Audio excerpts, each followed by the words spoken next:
Всем привет, с вами Светлана. Сегодня мы с вами погрузимся в тайны, возможно, самого недооцененного курорта Болгарии – святых Константина и Елены. Сколько на самом деле стоит здесь отдых? Что стало с его знаменитыми пляжами? И главный вопрос – для кого этот курорт станет раем, а для кого разочарованием? Ну что, вы готовы? Тогда давайте начнем.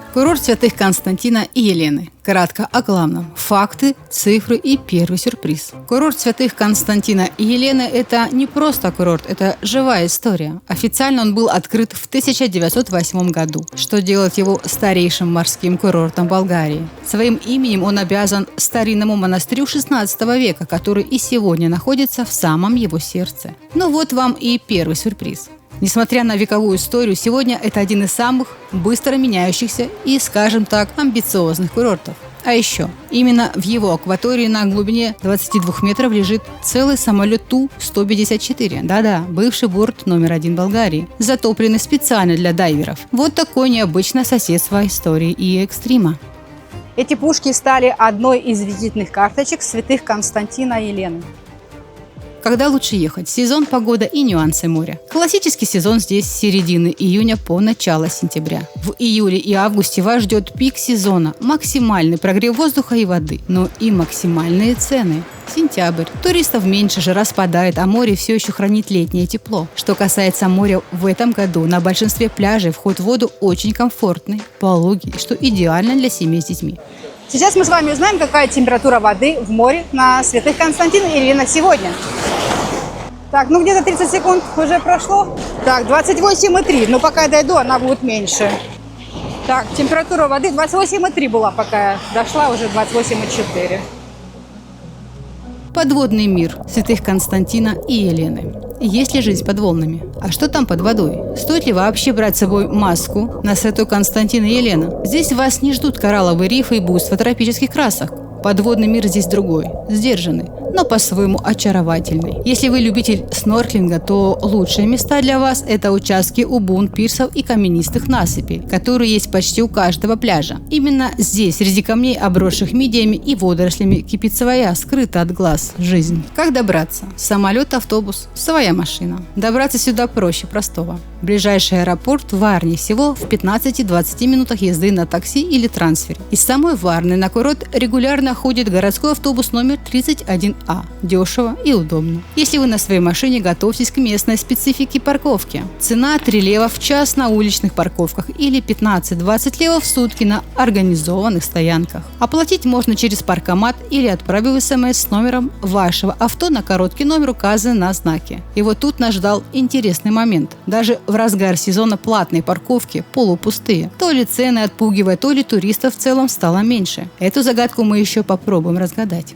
Жилье, отели против апартаментов. Реальные цены. Найти жилье не проблема. Проблема найти его по адекватной цене. На букинге самые бюджетные номера на двоих в сезон стартуют от 52 евро. Но будьте готовы, что до моря придется прогуляться. Первая линия цены стартуют от 122 евро. А все включено на берегу обойдется уже в 230 евро за ночь. И вот важный совет. Всегда перепроверяйте расположение отеля на карте. Многие хитрят, заявляя первую линию, когда до нее 10 минут пешком. В мире апартаментов на Airbnb ситуация чуть лучше. Мы нашли вариант с парковкой за 64 евро. Но средняя цена на хорошие квартиры держится в районе 125 евро за ночь. Питание от ресторанов до супермаркетов. Выбор заведений на курорте есть, но он заметно скромнее, чем в Варне или на Золотых Песках. Преобладают рестораны при отелях и отдельные заведения с довольно высоким средним чеком. Если ваша цель – экономия, то главный друг туриста здесь супермаркет Lidl на въезде на курорт. Цены там стандартные для всей Болгарии, но будьте готовы к очередям в любое время дня. Как на любом уважающемся пляже должен быть душ, но работает ли он, сейчас мы с вами проверим. Куда крутить? Так, и он работает.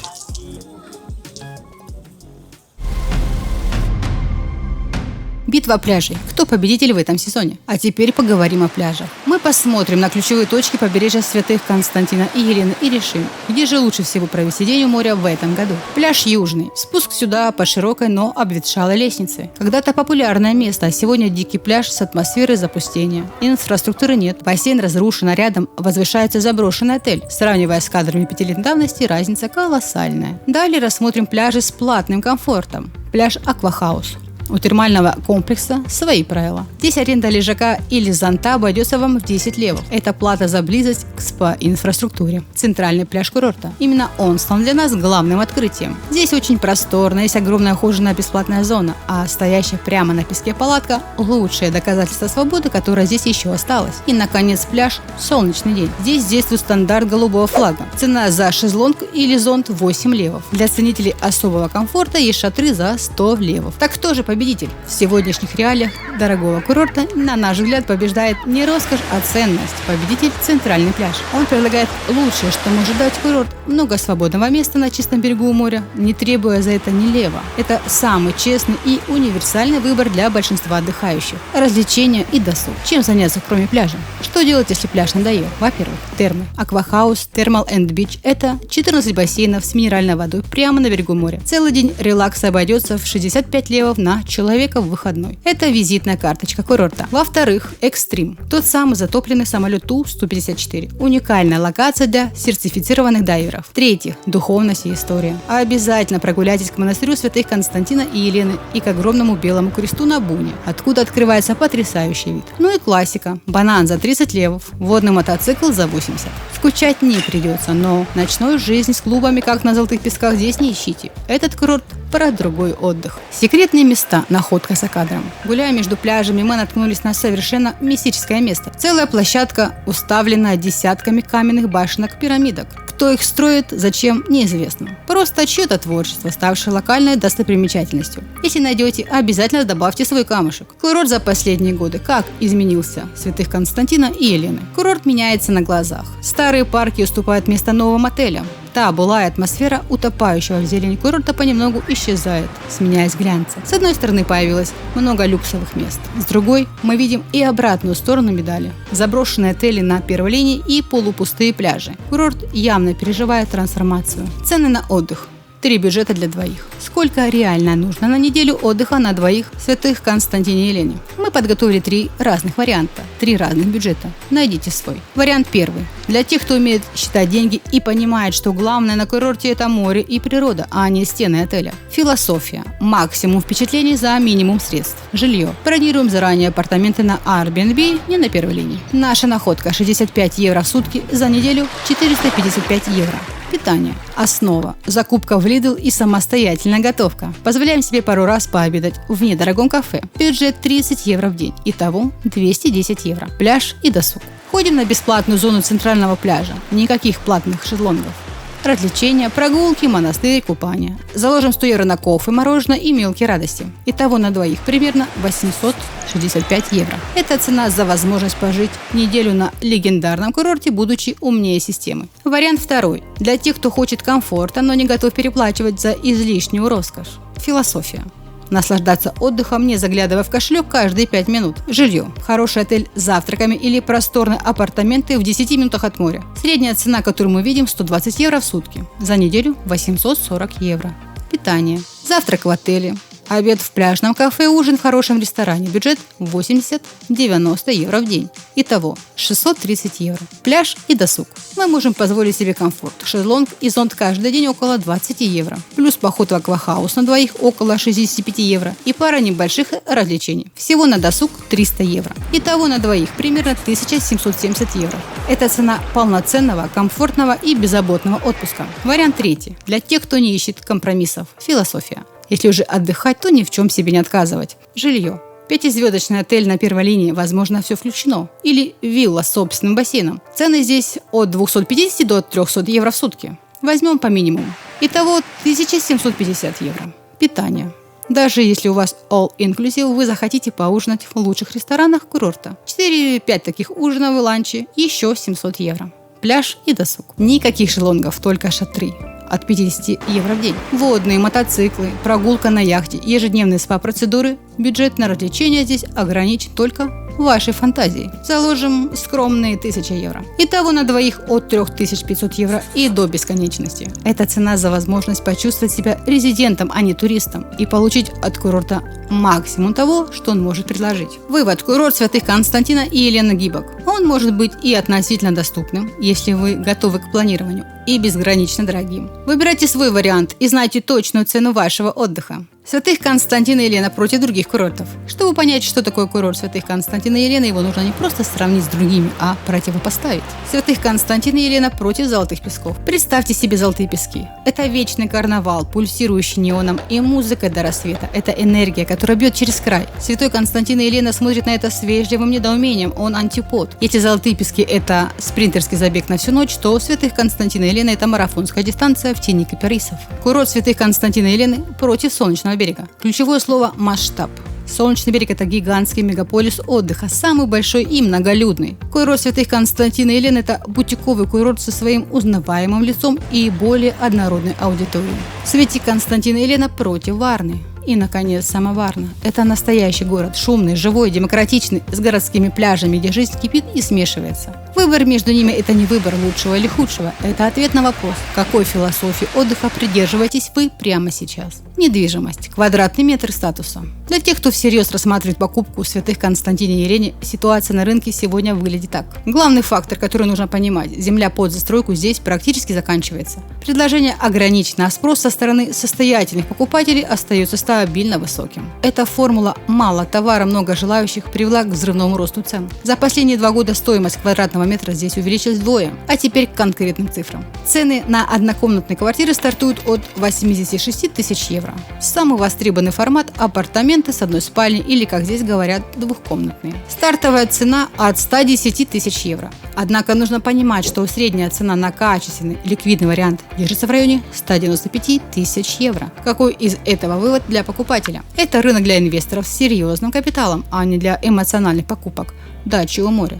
Дефицит поддерживает цены на высоком уровне, но такая скорость роста всегда несет в себе риски. Покупка недвижимости здесь сегодня – это ставка на то, что эксклюзивный и дорогой статус курорта будет только укрепляться в будущем. Главные плюсы. Несмотря на все «но», у курорта Святых Константина и Елены есть неоспоримые козыри. Это причины, по которым тысячи людей из года в год выбирают именно его, осознанно платя высокую цену. Давайте разберем их подробно. Плюс номер 1. Атмосфера и наследие. Это не голая степь с отелями. Сочетание старого парка с вековыми деревьями. Море и пляжи с очень мелким песком создают особую неповторимую атмосферу, которая выгодно отличает его от других курортов. Здесь энергетика спокойствия, а не суеты. Это курорт, где хочется замедлиться, а не бежать. Плюс номер 2. Магия минеральной воды. Термальные источники – это не просто фишка, это сердце курорта. Возможность после соленого моря окунуться в целебную минеральную воду. Посетить шикарный спа-комплекс Аквахаус – это переход на совершенно другой уровень отдыха. Это не просто отпуск, это перезагрузка для тела и разума. Плюс номер 3. Стратегическое положение. Идеальный баланс между изоляцией и цивилизацией. Всего 15-20 минут на машине или городском автобусе, и вы в Варне. Это дает доступ ко всей городской инфраструктуре. Кроме того, наличие на самом курорте большого сетевого супермаркета Lidl позволяет серьезно экономить на продуктах. Плюс номер 4. Высокая планка качества. Да, здесь дорого, но в большинстве случаев за этой ценой стоит реальное качество. Уровень сервиса в хороших отелях, кухня, в ресторанах, ухоженность территории – все это держится на очень высокой планке. Это курорт для тех, кто готов платить и требует за свои деньги соответствующего уровня. Плюс номер 5. Ровный рельеф и доступность. В отличие от многих холмистых курортов, в Болгарии курорт Святых Константина и Елены практически плоский. Это огромный плюс для семей с детскими колясками, пожилых людей и всех, кто не любит утомительные подъемы. Единственное препятствие – это невысокие рельсы к некоторым пляжам. Плюс номер 6. Качество пляжей и моря. Здесь более чистая вода. Есть пляж, отмеченный голубым флагом, а пологий вход в воду делают большинство пляжей подходящими и безопасными для отдыха с детьми. Основные минусы. Идеальных мест не бывает, и чтобы ваш отдых не превратился в разочарование, вы должны знать о минусах, с которыми вам придется смириться, выбрав курорт Святых Константина и Елены. Минус номер 1. Цена входного билета. И речь не просто о жилье. Дорого здесь все. Парковка, шезлонги на пляже, чашка кофе, ужин в ресторане. Это плата за эксклюзивность. Курорт сознательно отсекает бюджетного туриста, вы должны быть готовы к тому, что ваш кошелек здесь будет проверять на прочность на каждом шагу. Минус номер 2. Потеря аутентичности. Тот самый вековой парк, за который так любили курорт, с каждым годом уступает место новым бетонным комплексам. Курорт меняет свое лицо, и в погоне за глянцем и роскошью он рискует потерять ту самую уникальную атмосферу, о которой мы говорили в плюсах. Минус номер 3. Призрак неравенства. Контраст между сияющими фасадами пятизвездочных отелей и стоящими по соседству заброшенными, разваливающимися отелями из прошлого шокирует. Этот город контрастов постоянно напоминает, что вы находитесь не в раю, а в месте, где новая роскошь соседствует с запустением. Это ломает иллюзию идеального отдыха и оставляет сложное послевкусие. Для кого этот курорт? Итак, после всего сказанного давайте нарисуем портрет идеального туриста для курорта Святых Константина и Елены. Вам сюда, если вы цените комфорт и высокий уровень сервиса больше, чем бюджетную экономию. Вы хотите совместить пляжный отдых со спа-процедурами, релаксом у бассейна с минеральной водой и неспешными прогулками в тенистом парке. Ваш бюджет позволяет не смотреть на цены, на шезлонги, парковку и ужин в хорошем ресторане. Вы ищете тишину, безопасность и респектабельную атмосферу. Вы едете с семьей или парой, и для вас главное качество отдыха, а не количество развлечений. Вам стоит выбрать другой курорт, если ваш бюджет строго ограничен, и вы привыкли считать каждое евро. Вы ищете шумную ночную жизнь, бары, клубы и новые знакомства до утра. Для вас важен широкий выбор недорогих кафе и ресторанов. Вы самостоятельный путешественник с рюкзаком, который ищет приключения и не любит сидеть на одном месте. Вы не готовы платить за комфорт и считаете, что море и солнце должны быть по умолчанию дешевыми. Наш вердикт и главные советы. Курорт Святых Константина и Елены – это курорт-аристократ, который становится дороже, роскошнее и, возможно, теряет часть своей старой души. Стоит ли сюда ехать? Да, если у вас есть бюджет и вы цените комфорт и спа. Нет, если вы ищете бюджетный отдых или шумные вечеринки. Это честный, качественный, но дорогой продукт. Интересно, а были ли вы на курорте Святых Константина и Елены? Что вам понравилось или не понравилось? Пишите в комментариях. Я надеюсь, что эта информация была полезна и поможет вам принять правильное решение. Я ожидаю, что вы оцените мое видео. Пишите комментарии, ставьте лайки, подписывайтесь на мой канал, чтобы не пропустить мои новые интересные видео. Всем пока. До новых встреч.